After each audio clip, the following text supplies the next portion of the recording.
जो next concept की हम बात करने वाले हैं जीपी में वो है sum of finite GP. Sum of finite GP का मतलब है जैसे हमारे पास ये a r square, a r cube, ये जीपी है। अगर हम इसमें n टर्म्स तक लें, n टर्म्स,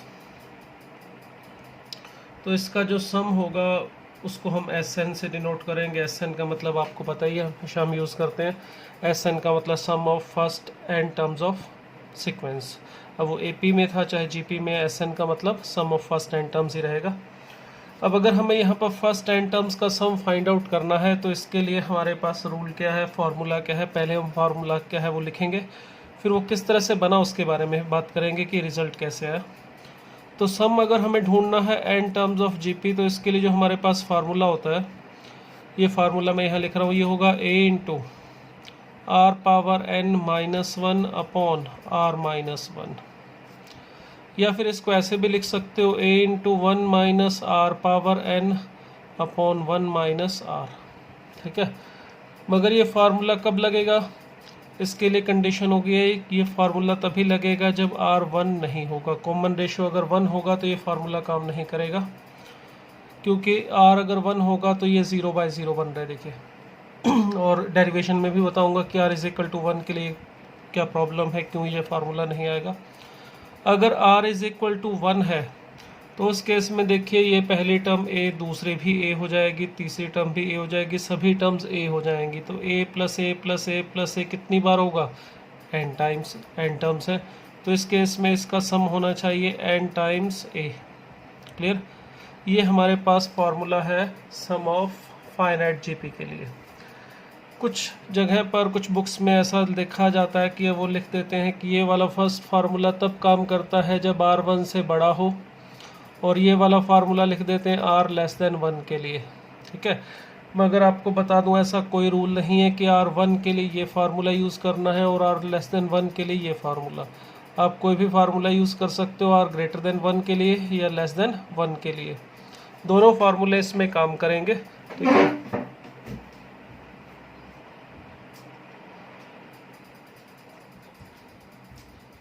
ये दोनों फार्मूले सेम है, कोई फ़र्क नहीं है इसमें। दोनों में से देखिए आप माइनस कॉमन निकालेंगे, फर्स्ट में से माइनस कॉमन निकालेंगे सेकंड बन जाएगा, सेकंड में से माइनस कॉमन निकालेंगे तो फर्स्ट आ जाएगा। तो बोथ आर सेम। अब इसमें ये कंडीशन जो मेन है, जो ध्यान रखने वाली, वो ये है कि जब r 1 होगा तब ये फार्मूला एप्लीकेबल नहीं होता। चलिए इसकी डेरिवेशन देखते हैं कि किस तरह से बना है।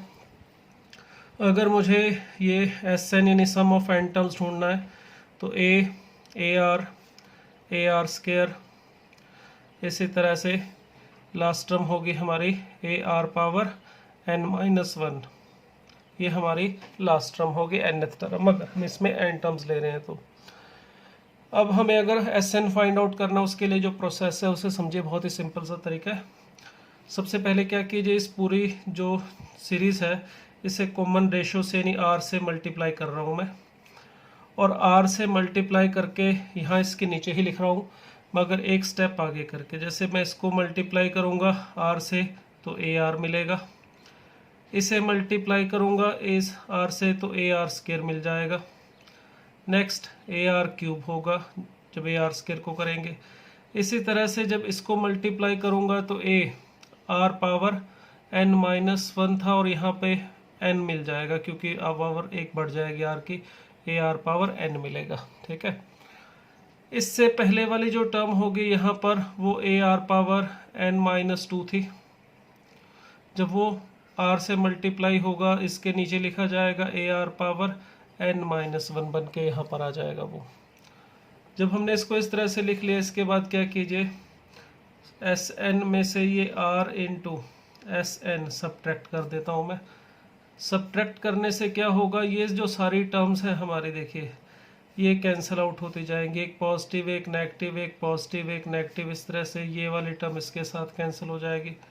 जब इस तरह सब्ट्रैक्ट करेंगे तो यहाँ पर एक तो मिलेगा a, और सब्ट्रैक्ट कर रहे हैं तो लास्ट में माइनस में मिलेगा a into r power n। Clear, अब देखिए इसमें से अगर मैं कॉमन निकाल लूँ Sn तो हमें मिल रहा है 1 माइनस आर, और यहाँ a into 1 minus r power n। Clear. अब ये जो 1 माइनस आर है इसे मैं यहाँ पे लाके डिवाइड कर रहा हूँ, मगर 1 माइनस आर को यहाँ पे लाके डिवाइड करना या दोनों तरफ 1 माइनस आर से डिवाइड करना एक ही बात है। बट 1 माइनस आर से मैं यहाँ डिवाइड तभी कर सकता हूँ जब ये कंफर्म हो कि ये ज़ीरो नहीं है, यानी कि 1 minus r not equal to zero होगा। उस केस में मैं इसको ऐसे डिवाइड करके लिख सकता हूँ 1 minus r power n upon 1 minus are.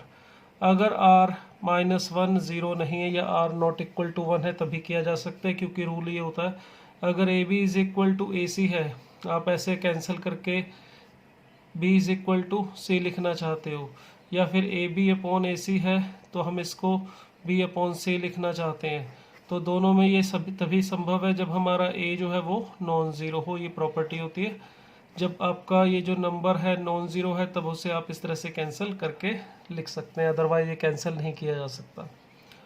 तो इसीलिए हम यहाँ पे 1 माइनस आर से जो डिवाइड कर रहे हैं दोनों तरफ, वो तभी किया जा सकता है जब 1 माइनस आर नॉन ज़ीरो हो, यानी कि आर 1 माइनस आर या r minus one non zero होने का मतलब आर नॉट इक्वल टू 1 हो। तो देखिए ये फार्मूला जो हमारे पास है ऊपर ये लिखा हुआ है, इसमें से अगर माइनस कॉमन निकाल के लिखना चाहो तो भी कोई झंझट नहीं है, इसको आप ऐसे भी लिख सकते हो r minus r power n minus one upon r minus one, एक ही बात है, कोई फ़र्क नहीं पड़ेगा। तो ये हमारे पास सम ऑफ फाइनाइट जीपी के लिए फार्मूला हो गया। मगर ध्यान रखना है जब आर वन होगा उस केस में इस फार्मूले से सम नहीं आएगा, उस केस में सम फाइंड आउट करना बिल्कुल सिंपल है, सभी टर्म्स ए सेम हो जाएंगी तो सम करके आ जाएगा n टाइम्स ए। क्लियर। तो ये था हमारा फार्मूला इन फाइनाइट जीपी के लिए। अब इसका यूज़ करने के लिए देखिए, अब अगर हमें सिंपल जीपी दे रखी है 2 + 4 + 8 + 16 इस तरह से, ठीक है। चलिए 1 + 1 से स्टार्ट कर देता हूँ।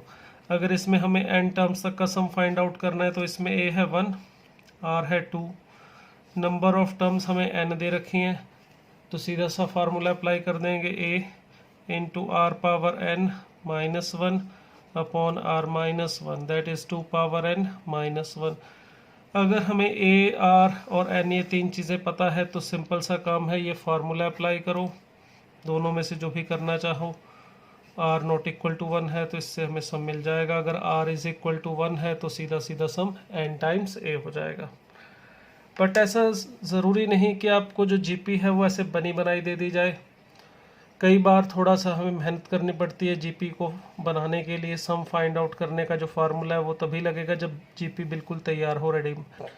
अगर ये जीपी तैयार नहीं है, कुछ प्रॉब्लम है, तो पहले देखते हैं कि जीपी कैसे बनेगी। जैसे कुछ एग्जांपल्स अभी जैसे सामने लिखे हुए हैं मैंने, ये इस टाइप के एग्जांपल आपको मिल जाते हैं सॉल्व करने के लिए।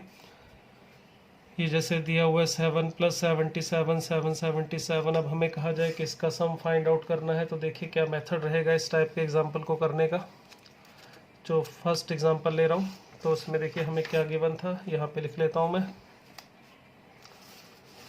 तो हमें फर्स्ट जो एग्जांपल था इसमें दे रखा था सीरीज़ 777 प्लस 777 यानी 777 इस तरह से चल रहा है, और n टर्म्स इसमें हमें दे रखी हैं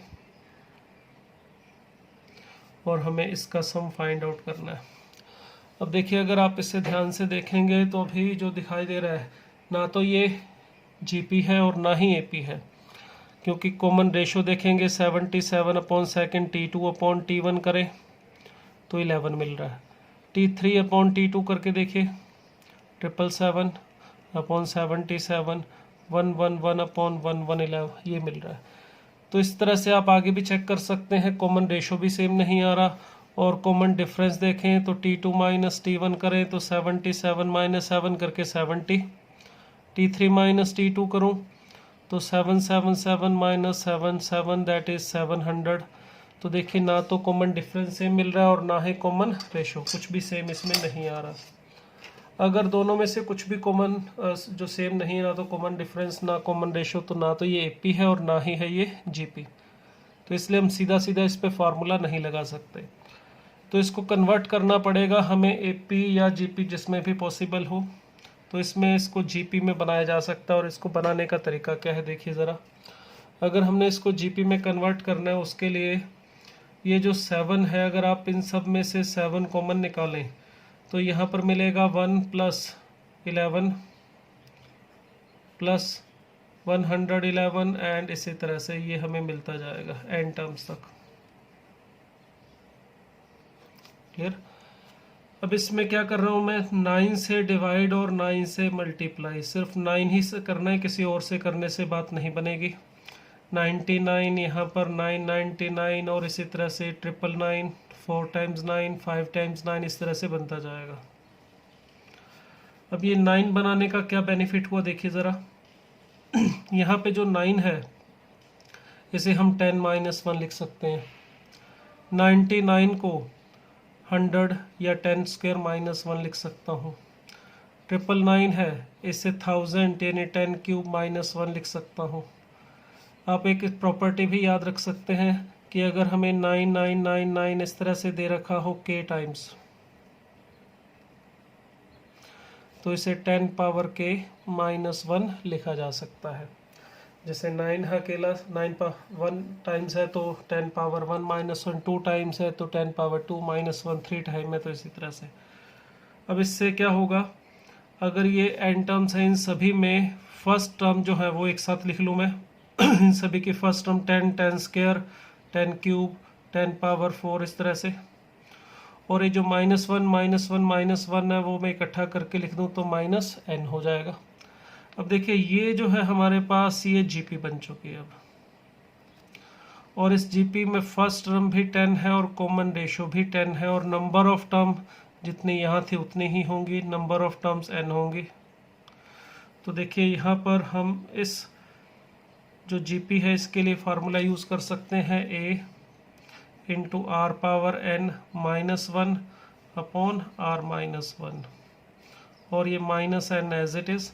तो ये फाइनल आंसर आ गया हमारा। Sn = कितना मिला हमें, 7/9। ये अगर मल्टीप्लाई करके लिख दूँ तो 70/81 हो जाएगा।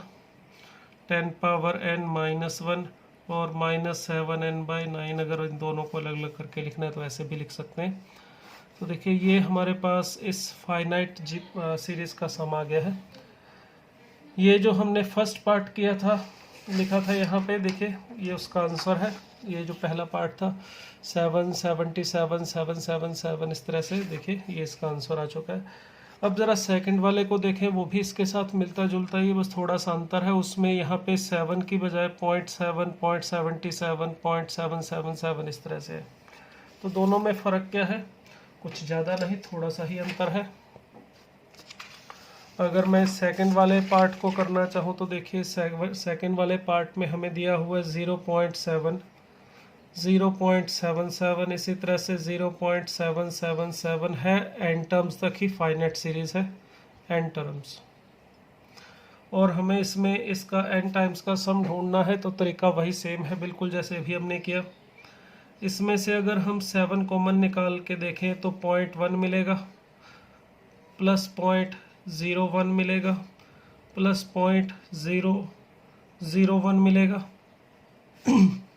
इसी तरह से अगर हम यहाँ 9 से डिवाइड और 9 से मल्टीप्लाई कर दें तो 0.9, 0.09, 0.009, सॉरी यहाँ पर हमने 7 कॉमन निकाला था तो गलती हो गई, यहाँ पे 0.11 मिला था, तो 9 से डिवाइड करके ये कुछ इस तरह से मिल रहा है। सॉरी ये थोड़ा सा सही कर देता हूँ मैं। यहाँ पर मिलेगा 0.1, उसको 9 से मल्टीप्लाई करके 0.9, यहाँ पर 0.11 मिला था, उसे 9 से मल्टीप्लाई डिवाइड किया तो 0.99, यहाँ पे 1 3 टाइम्स मिला था तो 9 से मल्टीप्लाई डिवाइड किया, ये आ गया। अब इसमें देखिए ये जो हमारे पास 0.9 है इसे आप लिख सकते हो 1 - 0.01। इसी तरह से 0.9 को लिखा जा सकता है 1 - 0.01। थर्ड टर्म जो है इसी तरह से इसे लिखा जा सकता है 1 - 0.001 and so on, n terms. अब इसमें भी वही काम करें, अगर इसकी फर्स्ट टर्म को है सभी की अलग लिख ले 7/9 एज इट इज़ बाहर, तो सभी की फर्स्ट टर्म तो 1 है और n टर्म्स है तो 1 + 1 + 1 n हो जाएगा। माइनस ये 0.1 जिसे मैं 1/10 लिख रहा हूँ, माइनस का 0.01 जिसे 1/100 लिख सकते हैं, इससे 1/1000 लिखे इस तरह से। तो देखिए ये भी हमारे पास अब जीपी मिल गई है यहाँ पे, और इस जीपी के अंदर हमारी जो नंबर ऑफ टर्म्स है वो n ही है। फर्स्ट टर्म 1/10, कॉमन रेशियो भी 1/10 है।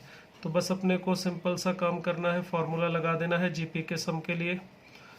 तो क्या होगा formula, a 1 minus r power n upon 1 minus r. इसे थोड़ा सिंप्लीफाई करके लिख लेंगे तो हमें फाइनल आंसर मिल जाएगा हमारा। ठीक है, तो ये हमारे पास सेकंड टाइप का जो पार्ट था उसको करने का। अब इसी का जो थर्ड पार्ट था इसमें भी इसी तरह से मिलता जुलता दिया हुआ, थोड़ा सा डिफरेंस है इस वाले में भी। देखिए ज़रा, ये जो हमने अभी दो पार्ट किए, एक में 777 था,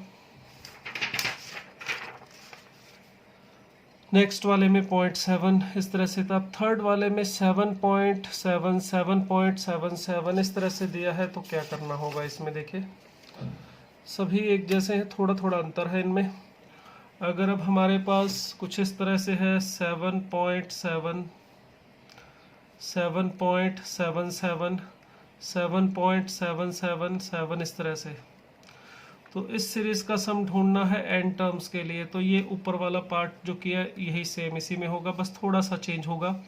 इसमें जो फ्रंट में जो 7 लिखा हुआ उसे अगर हम अलग कर ले, 7 प्लस 0.7 7 प्लस 0.77 7 प्लस 0.777 इस तरह से अगर हम लिख लें, और ये n टर्म्स हैं इसमें, तो देखिए 777 n टाइम्स उसे आप अलग कर ले तो 7n बन जाएगा। और उसके बाद पीछे जो सीरीज मिलेगी वही है जो हमने अभी ऊपर जिसका सम किया था, 77 0.777 इसी तरह से इस सीरीज का सम आप जो ऊपर किया है बिल्कुल उसी तरह से करके फाइनल आंसर लिख सकते हैं। ये वाला वैल्यू जो हमने फाइंड आउट किया था ये सीरीज का सम है। तो इस तरह से किया जा सकता है इस टाइप के एग्जाम्पल को। तो यहाँ पर हमने देखा जो सीरीज़ है वो जीपी नहीं थी, हमने थोड़ी मेहनत करके उसको जीपी बनाया, फिर उसके बाद सम का फार्मूला अप्लाई किया। इसी तरह से नेक्स्ट एग्जांपल देखें, ये सेकंड वाला चलिए बाद में करते, पहले थर्ड वाला करवा रहा हूँ। इसमें भी हमें यहाँ पे एक सीरीज़ दे रखी है x plus 1/x x square plus 1/x, यहाँ पे भी ऊपर स्क्वायर है, यहाँ पर x³ प्लस 1/x³ का स्क्वायर है। तो यहाँ पर नेक्स्ट वाले टर्म में x power 4 plus 1/x power 4 का स्क्वायर है। तो इस तरह से हमें एक सीरीज़ दे रखी है और हमें इसके अंदर n टर्म्स का सम फाइंड आउट करना है। अब अगर मैं इस सीरीज़ को लिखूँ सम करके, तो हमारे पास पहली टर्म थी x प्लस 1/x इसका स्क्वायर, दूसरी टर्म थी x² प्लस 1/x² का होल स्क्वायर, नेक्स्ट टर्म थी x³ प्लस 1/x³ का स्क्वायर। इस तरह से हमें n टर्म्स दे रखी हैं जिसका सम करना है। अब इसको देखें तो ये भी आप चेक कर सकते हो, जीपी नहीं है, आप सेकंड अपॉन फर्स्ट करके देख सकते हैं, थर्ड अपॉन सेकंड करके जो रेशो है वो सेम नहीं आ रहा। तो इसका मतलब ये हुआ कि हम इस पे सीधा सीधा फार्मूला नहीं लगा सकते। बट अगर आप इसको स्क्वायर को खोल के देखें, x² प्लस 1/x² प्लस 2 ये मिलेगा। सेकेंड टर्म में मिलेगा x power 4 plus 1/x power 4 plus 2 into x² plus 1/x², वो कैंसिल होकर 2 मिल जाएगा। थर्ड टर्म में देखें तो x power 6 plus 1/x power 6 plus 2 इस तरह से मिल रहा है। और इसमें भी कितने टर्म्स हैं, n टर्म्स। तो भी जिस तरह से हमने इसको खोल के लिखा है, अगर इसकी फर्स्ट टर्म जो है तीनों में कौन कौन सी, ये देखिए तीनों में x², ये वाली term x power 4 x power 6, in terms को अगर हम एक साथ लिख लें, x² x power 4 x power 6 next x power 8 इस तरह से आएगा। तो ये n टर्म जो हैं ये ध्यान से देखिए जीपी में आ रही है। इसी तरह से इसके बाद की जो टर्म है, सेकंड वाली जो टर्म है उनको देखें ज़रा। सेकंड वाली टर्म का मतलब ये देखो, ये 1/x², 1/x4, 1/x6, अगर इन्हें मैं एक साथ लिख लूँ तो भी हमें एक और जीपी मिल जाएगी, 1/x4, 1/x6 and so on. और इसी तरह से जो बचा हुआ है सभी टर्म में 2 2 2 n टर्म्स है, सभी में 2 ऐड हो जाएगा n टाइम्स, तो मिल सकता है 2 पावर n। अब देखिए ये भी जीपी है और ये भी जीपी है। नंबर ऑफ टर्म्स दोनों में n होंगी क्योंकि हर एक टर्म में से एक एक टर्म यहाँ पर लिखी गई है। इस वाले जीपी के लिए फर्स्ट टर्म है x² और कॉमन रेशो भी x² है। इस वाले जीपी के लिए फर्स्ट टर्म है 1/x² और देखिए कॉमन रेशो भी वही है। तो बस आपको सिर्फ फार्मूला लगाना है इसमें सम के लिए। क्या होगा इस जीपी का सम a that is x² power n -1 upon x² -1। Clear. इसी तरह से इसमें लगाना चाहें तो a 1 - r power n upon 1 - r plus 2n as it is. अब इसमें ये फर्स्ट टर्म जो है ये हमें मिलेगी x power 2n -1 upon x² -1। यहाँ पर जब आप एलसीएम लेंगे तो ये यहाँ पे कैंसिल हो जाएगा और जब इसका एलसीएम लेके यहाँ पे लेंगे तो x power 2n -1 upon x² -1 plus 2n। ठीक है, यहाँ पर छोड़ना चाहें छोड़ सकते हैं, आप चाहो तो इन दोनों में से ये कॉमन निकाल के लिखना चाहें तो कॉमन निकाल के भी लिख सकते हैं। तो ये इस सीरीज़ का सम हमें मिल जाएगा। तो देखिए यहाँ पर जो जीपी थी वो एग्जैक्टली जो सीरीज़ थी वो जीपी नहीं थी, उसको थोड़ा सा चेंज करके कुछ सिंप्लीफाई करके जीपी में कन्वर्ट किया है, फिर उसके बाद हमने उसका सम फाइंड आउट किया है। तो इस तरह से हम इस टाइप के एग्जाम्पल को कर सकते हैं। चलिए नेक्स्ट देखें, जो क्वेश्चन नंबर 2 था जो मैंने अभी छोड़ा था, पहले फर्स्ट और थर्ड करवा दिया, अब सेकंड वाले में देखें क्या गिवन है, क्या फाइंड आउट करना है। तो इसमें देखिए हमें बोला है increasing GP in an increasing GP. जो जो पॉइंट्स है उसको ध्यान से अंडरलाइन करते जाइए क्योंकि हर बात का कुछ ना कुछ मीनिंग होगा, कुछ उसका यूज़ होगा जो हमें हेल्प करेगा सही और फाइनल आंसर तक पहुंचने में।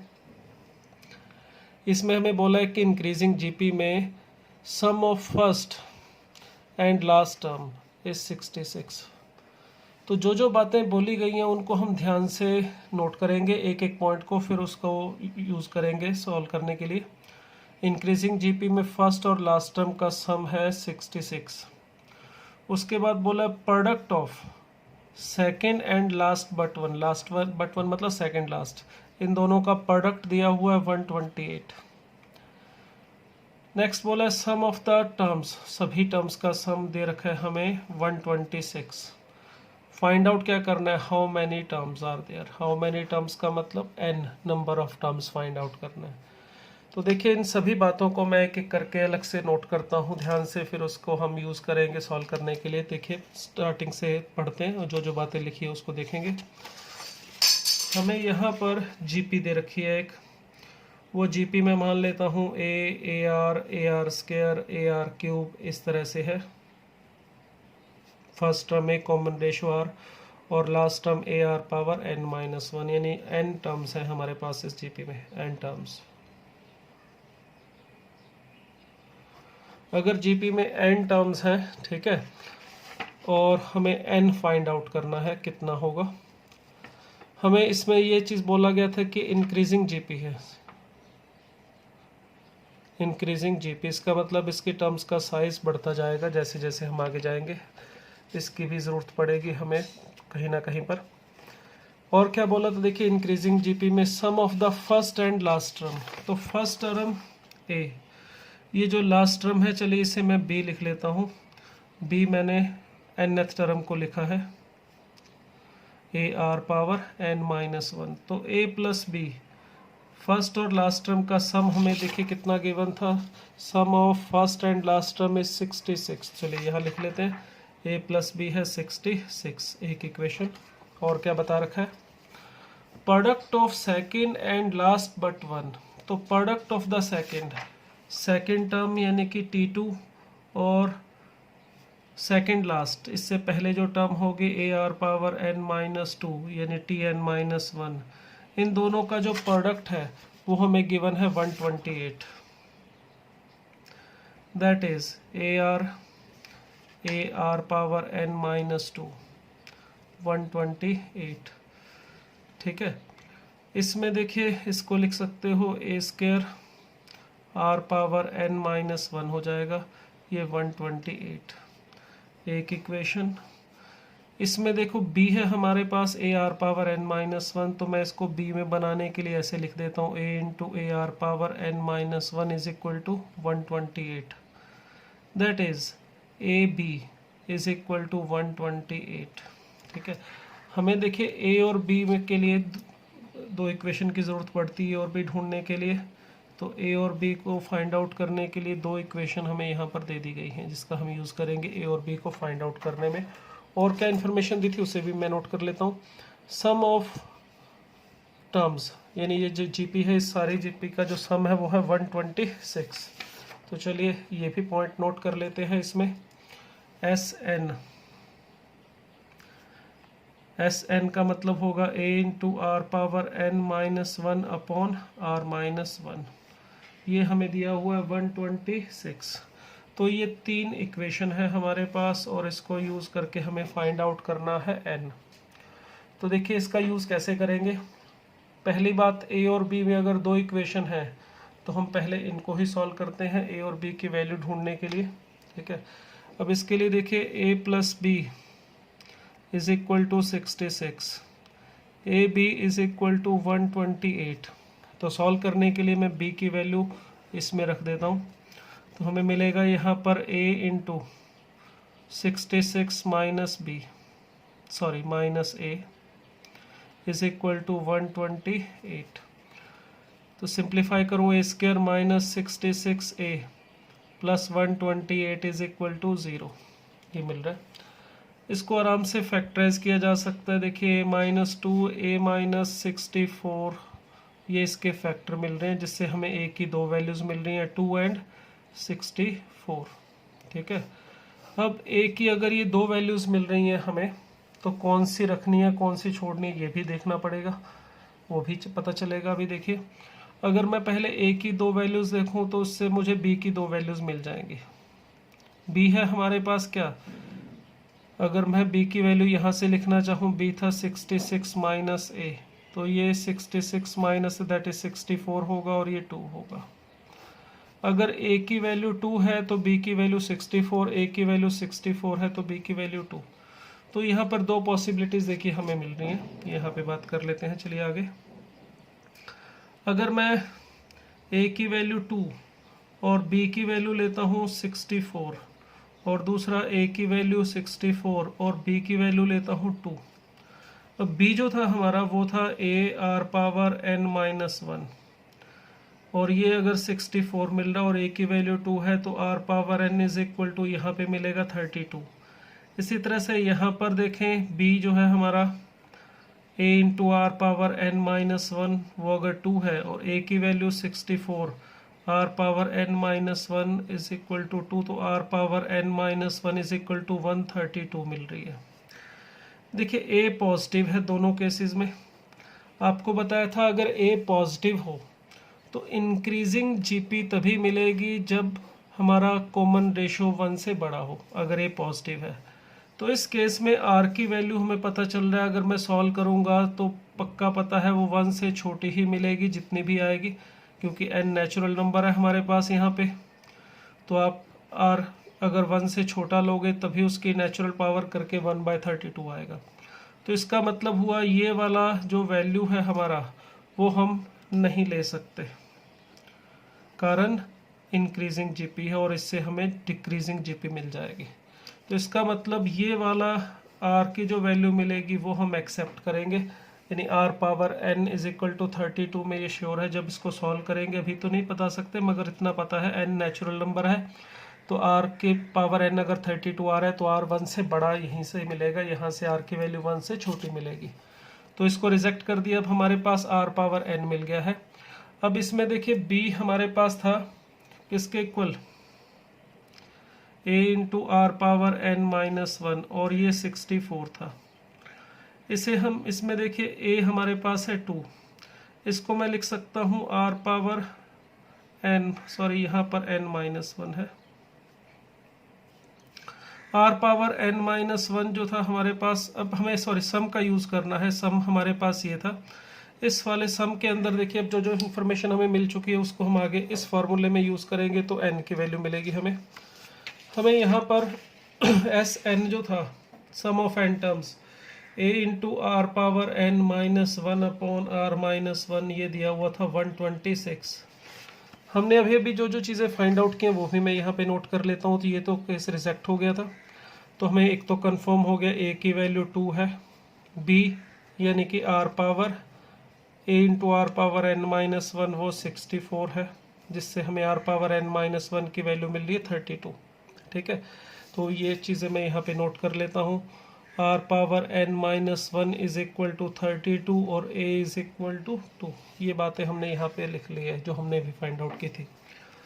अब अगर मैं r को फाइंड आउट n को फाइंड आउट करना चाहता हूँ तो यहाँ पर a की वैल्यू 2, इस r पावर n को लिखा जा सकता है r into r power n minus 1, क्योंकि हमें r पावर n माइनस 1 की वैल्यू पता है 126। इसे आप यहाँ पे लाके कैंसिल कर सकते हैं तो 63 मिल जाएगा। अब r पावर n की वैल्यू हमारे पास है 32, तो 32r minus 1 upon r minus 1 is equal to 63। अब इसे सिंपल ऐसे सॉल्व करना बिल्कुल आसान है। 32r minus 1 is equal to 63r minus 63, इसे इस तरफ लाएंगे तो ये 64 मिलेगा और 32 को इधर लाके माइनस कर देते हैं। 32r 63r में से माइनस करेंगे तो हमें मिल जाएगा यहाँ पे कितना 31r, सॉरी यहाँ पे 62। तो देखिए r की वैल्यू हमें मिल गई यहाँ से 2।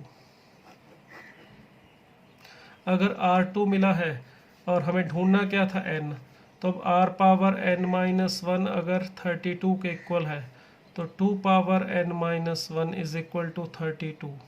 32 को हम लिख सकते हैं 2 पावर 5, तो n minus 1 is equal to 5, that is n is equal to 6। तो देखिए ये हमारा n नंबर ऑफ टर्म्स हमें जो ढूंढना था वो मिल गया। तो देखिए थोड़ा सा उलझा हुआ क्वेश्चन था इसमें, क्योंकि हमें कुछ भी नहीं दे रखा था, a r और n में से सब चीज़ें हमें ढूंढनी थी। तो हमने क्या किया, सारी इन्फॉर्मेशन को हमने नोट किया, क्या क्या चीज़ें गिवन थी। हमें गिवन था इंक्रीजिंग जीपी है, sum of first and last term दिया हुआ था 66, product of second and second last term दिया हुआ था 128, सम ऑफ द टर्म्स दिया हुआ था 126। एक चीज़ इसमें ध्यान से नोट कीजिए, देखिए हमें इसमें a r और n की ज़रूरत पड़ती है, तीनों में से कुछ भी नहीं था मगर 3 इक्वेशन थी।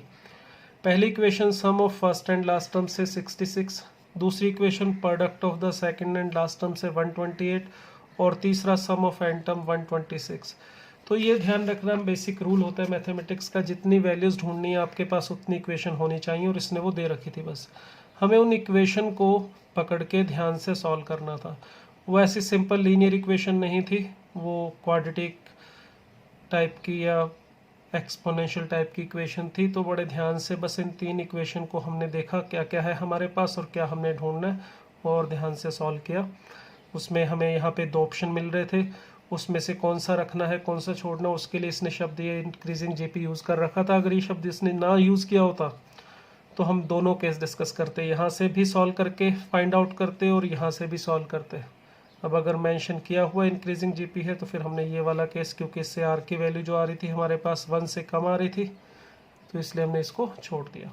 ठीक है, तो इस तरह के एग्जाम्पल हम कर सकते हैं इन बातों को ध्यान में रखते हुए।